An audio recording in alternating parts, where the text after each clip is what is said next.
During the 1600s, many people wanted to go to America, but they did not have enough money to pay for the ride over.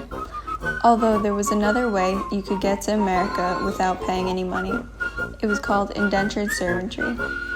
Indentured servantry was when a person who lived in America would pay for your ride over, but when you got to America, you would have to do contracted work as a servant for that person for a certain amount of years. In exchange for their services, their travels were paid for.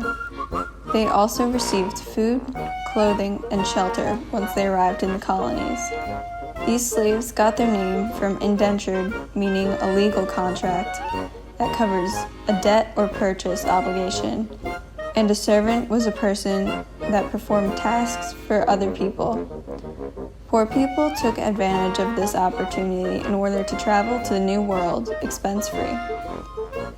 Indentured servants first arrived in America in the decade after the settlement of Jamestown, established by the Virginia Company in 1607. They were first offered the option to come to America because of the need for cheap labor and to work in the fields. Another reason why they were coming to America was because the sponsors who paid for their voyages were promised 50 acres of land per person they paid for. Although they were servants, it was not fully slavery. They had some rights in their favor. When they first arrived, these men or women signed a contract that stated that they agreed to work for a number of years in exchange for transportation to the New World.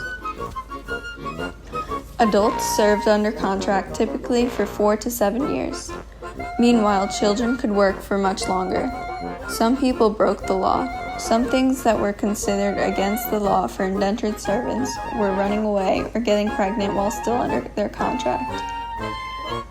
One of the punishments for breaking the law was having their contracts extended.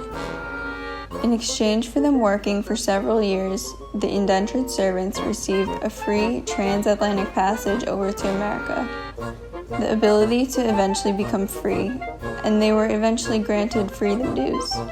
Freedom dues included land, money, food, guns, and more. Many of these men and women were single because the low life expectancy. Because most people did not live long enough to find their significant other, there were very few families. And even those marriages only lasted a couple of years due to the fact that people died at such a young age. Barely anyone knew or lived to become a grandparent because nobody lived for that long. The harsh living conditions were also a factor to the reason people did not live for a very long time. Diseases like malaria, dysentery, and typhoid were very easily spread because people were not immune to them. Their population grew very slowly through immigration. Men outnumbered women 6 to 1. Women were essential to the economy at this time, especially because of the gap in the number of men and women. The most important role of women at this time were to reproduce. Half of the people born in Virginia and Maryland did not live till 20. The other half of people lived till they were about 14 or 15 years old. Tobacco was the most popular cash crop, but prices soon began to decrease due to the enormous production of tobacco. Growing tobacco was ruining the soil, which was creating a demand for new land. Chesapeake Bay played a huge role in tobacco shipping. The Chesapeake Bay was a place where leaf-laden ships annually hauled about 1.5 million pounds of tobacco. There were many indentured servants working on the tobacco field because these people were cheap and got the work done, unlike African slaves that were too expensive. The headright system was a grant of land, usually 50 acres, given to settlers in the 13 colonies. Virginia and Maryland employed the headright system to encourage the importation of servant workers. Whoever paid the passage of a laborer received the right to acquire 50 acres of land. Masters reaped the benefits of land ownership from the headright system. If an indentured servant lived to see the end of their contract, most of them fled to other colonies to start building wealth of their own.